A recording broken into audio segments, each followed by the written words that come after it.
All right, welcome back to AI for 2021. I hope you're having an amazing time so far. Our next speaker is Justin Fier. He's the Director of Cyber Intelligence and Analytics at Darktrace. Please join me in welcoming Justin to our virtual stage. Thank you so much for the warm introduction. Again, my name is Justin Fier, Director of Cyber Intelligence and Analytics here at Darktrace. And today we're going to be talking about self-learning AI, AI that doesn't need predefined training data, that is actually going to learn on the job, and really how that's redefining the enterprise security environment. Specifically, we're going to talk about some metrics, and we're also going to talk about how Darktrace is tackling this very problem with quite a few different areas of expertise. So first, let's just talk a little bit about Darktrace. For those of you that are not familiar with Darktrace as a company, at its heart, Darktrace is a mathematics company. Sure, we sell some of the best in breed, AI-based cyber products, but we are really a math company at the end of the day. Our R&D center in Cambridge, UK, and the headquarters has over 30 PhD mathematicians that have been working since the company was founded over 7 years ago to really make those major advancements in cyber AI.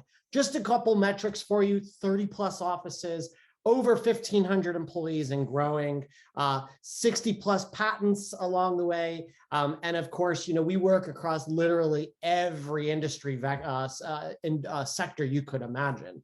Of course, there's quite a few different awards on there. And if you didn't see the news as recent as 2 months ago, we are now a publicly traded company. So it's been a wild ride to go from that startup to now, publicly traded company now. So let's talk about what the new era of cyber threats looks like. Let's start with just this nice quote. The first generation of AI-enabled offensive tools is emerging. And that came from the World Economic Forum Future Series report in 2020. And I just want to highlight a couple numbers that, you remember, this is 2020. We haven't seen 2021 just yet, but you have to imagine these numbers are going to increase. And we saw 60% of professionals believe that human-driven responses just can't keep up with AI. And once again, I really do think that that number has grown quite a bit since then. If you just look at the sheer speed and some of the attacks we've seen in just the last few months even, it really is a testament to the speed that we as humans do not have. 74% of Darktrace trial deployments actually detect serious threats or post-exploitation or risk involved, that oftentimes would have been missed just because of that lack of visibility, not into just what is operating on your environment, but how it's operating in the environment. Once you can establish a general sense of self, and we'll talk about that in a little bit, you have a much easier time finding the unusual or the things that might be malicious. 96% of professionals have started preparing for AI-based attacks or offensive AI. And that number creeps up every year. We are inching even closer to that as we proceed. But the attackers are already using some forms of AI, within their arsenal. 75% of professionals think the scale and speed of attacks will increase. And once again, that number has already been proven, wrong. Just in the last 6 months, between things like SolarWinds, Colonial Pipeline, JBS, just to name drop a few, we've seen the speed and sophistication of these attacks really rise exponentially. So what is the next generations of attacks going to look like? And once again, let's start with a nice quote to kind of sum up from the MIT Technology Review in 2021. And that is, organizations need to be prepared to defend their digital assets, which we've all learned is widespread these days, with AI and regain the advantage over these new wave of sophisticated attacks. We all know what MIT is, so to hear it coming from such a prestigious, educational, facility such as that really should make you pause for a second. And that is for a number of different reasons. If you just think of what the post-pandemic world is, the attack surfaces are expanded more so than I think a lot of us realized. We adopted new collaboration tools and new ways of doing business to support that work from home environment we've all been working from. And now that we're starting to open the doors and people are going back to the office, there's a whole new host of problems that we have to address, to include that already expanded attack surface that we've grown accustomed to. We've also seen a massive rise in hackers just hiding in the noise. Attackers know that your networks are getting more complex by the day, and it's actually easier in some regards for them to just hide in plain sight, whether it's exploiting your SaaS or your cloud-based reliance, or just the run-of-the-mill regular attacks that rules and signatures can't possibly detect anymore. Nation state, unless you haven't been watching the news, nation state attacks have certainly increased just in the last year, and many in our industry feel that this is probably the way forward as far as geopolitical outcomes are determined. And then last but not least, trust in institutions is being undermined. With every ransomware attack, with every case of major multi-day outages or effects to global supply chain, we lose trust in certain institutions. And sometimes that measurement is not measurable in just mere loss of revenue. And so we need to start thinking about what these new silent and stealthy and deadly attacks are really trying to achieve moving forward. Now, I mentioned before, our networks are getting more complex. They're not getting simpler, they're getting smarter, more complex, and more spread out. I think many of us would agree that the perimeter is no longer a term we can use anymore. The perimeter is long gone.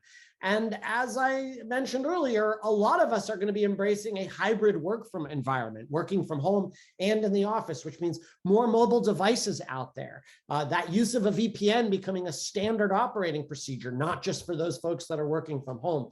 And so just a couple numbers for you, which should come as no surprise, but we saw a 58 million increase in seat increase from Microsoft 365. Naturally, following that 300 million plus in Zoom, which again should come as no surprise. Microsoft Teams, we all live in it daily, 475% increase year over year. And G Suite saw that 20% increase, as well as Google Meet 30%. The last one, which I think is interesting, is that 90% increase in mobile apps. We are going to have to start thinking of a whole new blind spot. And that's these little devices that we're carrying around in our pockets. As I mentioned before, going to the office and from the office, another expanding attack surface, for the attackers to exploit. So once again, let's start with a nice little quote from CISO, the eBay classified CISO. And it says, "Mark my words, SolarWinds is the death knell for first generation security tools. It's going to bolster AI in a big way because the drivers are changing." And that couldn't be more true. If you think of the SolarWinds attack, that was a perfect storm supply chain attack. For all intents and purposes, you pulled down a totally valid patch from SolarWinds that was signed and certified and ready to go. And it was deployed across thousands and thousands of customers without knowing any better. And this is a perfect example of why retrospective, static, and siloed solutions don't work anymore.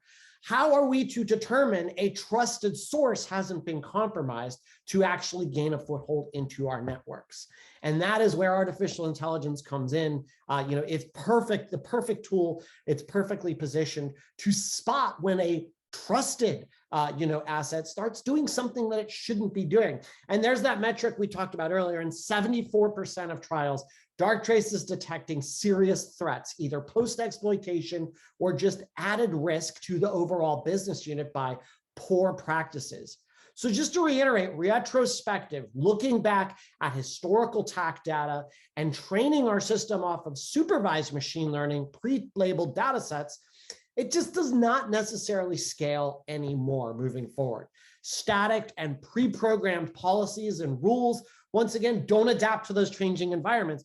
I already spoke of a changing environment we all went through. How well did your security stack adapt to your new work from home environment? For Darktrace, the majority of our customers, it was pretty transparent. It just learned this was a new way of doing business, and it was able to bubble up additional anomalies. And then last but not least, the days of point solutions are long gone. we don't have the capability, we don't have the human manpower to stockpile 30, 40, 50 different point solutions within our security stack, and then expect any human to be able to correlate that data. So once again, retrospective, static, and siloed are long gone. So this brings me to self-learning AI. And Norbert Hanke, COO of Hexagon AB, says, we look for autonomous systems which are self-learning and self-correcting. That's really where the driving innovations are for this, and you do need artificial intelligence. So what is self-learning AI? Well, unlike the one I talked about earlier, supervised machine learning, where you need that historical data of predefined, pre-labeled data, we're doing quite the opposite. We're learning on the job. We are learning from the environment we're deployed in. And it's actually quite simple on why we're doing that. There's no training data for every network around the globe or every cloud and SaaS provider.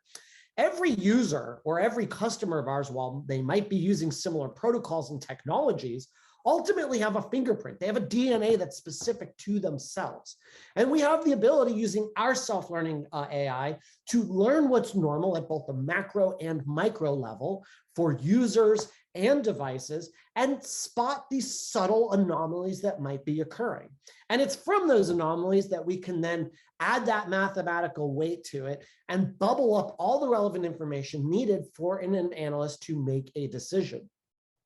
So just a couple facts about it. Learns on any new environment, whether it's on-prem network, cloud and SaaS, even your email. We have the ability to give you visibility into that. We really are not relying on lab training data because, as I mentioned earlier, we don't have a training data set with that. It doesn't need constant care and feeding. Sure, you can tune the models if you'd like, but the majority of our customers don't. They just use them right out of the box. And it has to grow with you, continuously learning and evolving as your business does. And probably the most important is works in the real world and deals with uncertainty. Any system that doesn't deal with uncertainty is really missing the bar right now. Our whole life is dealt around uncertainty right now. And so what happened was we actually made such progress in the detection piece that a lot of our customers came back to us and said, all right, you've showed me so many interesting things happening that I wasn't aware of. But once again, I don't have the people to actually do the response. And so we built up many years ago, autonomous response. And it's not like the IPS of yesteryear, kicking folks off the network or shutting down entire subnets.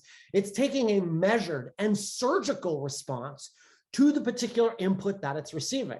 Lawrence Pingree, Research VP of Gartner, said, the next phase in our journey towards autonomous security is autonomous response decision-making. And this could not be any more true. You simply can't bring a human to a machine speed fight. We are fascinating people, and we are still learning about our own species on a daily basis. But the sad truth is we don't, and we never will have the compute power of artificial intelligence. So we should lean on it to augment the humans that we do have on our team and no longer worry or focus on the lack of humans to actually find and respond to these things. As you could imagine, it reacts faster than human teams. So we're talking in terms of seconds and hopefully milliseconds in the near term, and not hours and weeks and days. And probably the most important is no or minimal impact on normal legitimate activity, and it's business as usual. 9 out of 10 times when we've taken action against an endpoint, whether it's ransomware or insider threat or any number of reasons, the end user doesn't even realize we took action against them. We're only taking action around the conversation. So if it's unusual activity related to ransomware, we're probably going to do some things around the SMB protocol or some command and control activity we see. But the user can still check their email and maybe even surf the web. And that is what autonomous response today and of the future will look like. Now, we've got the detection piece and we've got the response piece. What if I told you that there's a third piece to that? And that is AI actually doing the analysis for you, doing the triage. I am an analyst by trade. And what I have actually found is that the AI analyst is asking the same questions as I am. And that is plain and simple because I was part of that data set. Myself and 100+ other colleagues throughout the Darktrace organization were actually watched for the better part of 3.5 years. And we're still watching them and myself to actually watch how we investigate a model breach. What kind of questions do we as an analyst ask when we're interrogating the data?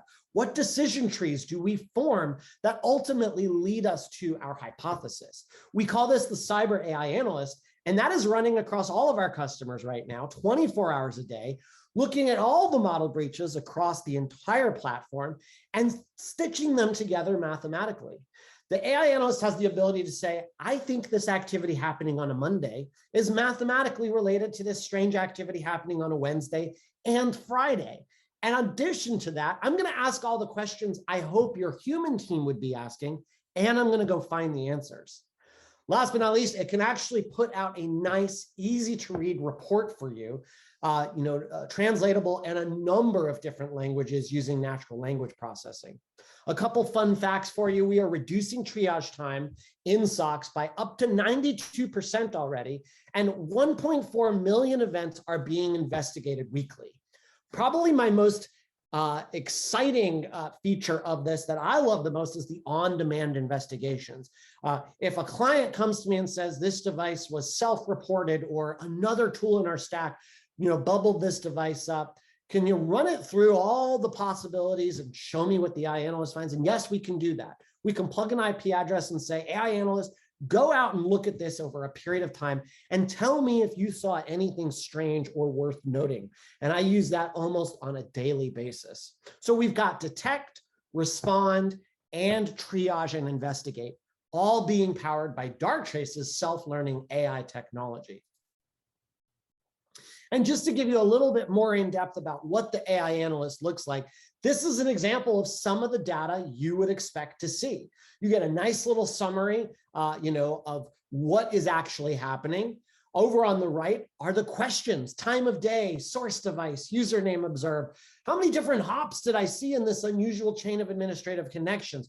What type of protocols am I seeing? Everything your humans would be going out and finding manually. And then we're even going to put a nice human readable visual up for you so that you can best understand what is actually happening within this report. So let's go to some real world use cases so you can see how Darktrace's self-learning AI could really be applied in the real world in a couple different, scenarios. So this one is not as, exciting as some of the recent cyber activity, but I think something that will ring true to a lot of, the listeners today. So in this case, this customer was a global produce supplier, not JBS Foods, but it really is kind of parallel to what we just recently saw there. And in their case, they had several suspicious requests within the company's Box platform, whether it's Box or Dropbox or, Microsoft's O365 offering. A lot of us are relying on cloud storage these days. And so in this case, we saw a user account that could have been potentially compromised just based on the irregularities that we were finding. So to give you an examples of what we were seeing, the attacker behind the account that was seen logged into the Box successfully. So they got in right through the front door, and then they immediately proceeded to go download some expense reports, invoices, and other financial documents that normally this type of person would not need to access for their job function or would even attempt to access. And so the potential threat actor also, in addition to dumping those files, attempted to unlock a file containing a list of sensitive passwords. So as I mentioned earlier, it's the same con op you would expect to see, really elsewhere. With the Darktrace Cyber AI and its knowledge of self for all the members of this organization and the workforce, as well as the technology that they were utilizing, the enterprise immune system was able to detect a number of different anomalies, such as the time of day not being usual for this user, or even the time of week, the location of the threat actor, where they were coming from, the types of files they were being, they were accessing, and we're even comparing that activity to other peers. So it looks strange for the other folks that look similar to the regular user of this account. So after connecting all of these dots and determining what was happening, the Darktrace Antigena was actually able to step in, block connections, and temporarily suspend that account until they could verify what was actually happening. Additionally, the team didn't really have to do any legwork here. The Darktrace AI analyst automatically investigated it, asked all those questions that I would be asking, and wrote up a nice report. And we're finding a lot of our customers simply have to come in the morning, download the report. They have all the information that they need to brief their senior leadership, hopefully answer a lot of the questions they would ask. And they already have a head start on figuring out an after action plan and an after action report, because everything, all of the heavy lifting was done for them early on.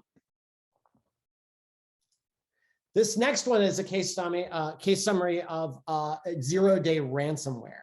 And in this case, electronics manufacturer. So Darktrace at this, for this particular kind was not covering the initial stages of the attack, like the initial infection and command and control. But the AI was able to autonomously respond within seconds before the attack could escalate based on some of the data that we were starting to see as a result of it.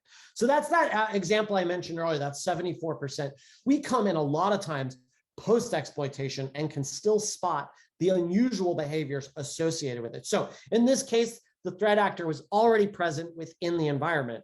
But as you can see on the screen, and this is a real live screenshot, we just simply saw suspicious SMB activity, usually indicative of ransomware type events. And so right off the bat, suspicious SMB activity and unusual Dropbox files being accessed, usually that's the ransomware enumerating, reading files and encrypting them at the same time. And you usually see a spike in your SMB protocol activity across the entire organization or on a device by device basis. Now, in this case, had they had Antigena activated and not been in a proof of value, Antigena would have blocked the unusual connections specifically related to this event and even quarantined that patient zero device. So I know I'm contradicting myself. I said earlier, we won't go to that extreme sense of kicking someone off the network, but you do have the ability to quarantine an entire device if something as serious as ransomware is suspected to be running rampant on the network. And of course, there is some great additional detail on the Darktrace blog about how we are actually stopping ransomware almost on a daily basis, utilizing our proactive threat notification service and the various different models we have in place. So please go check that out for some additional ransomware related information.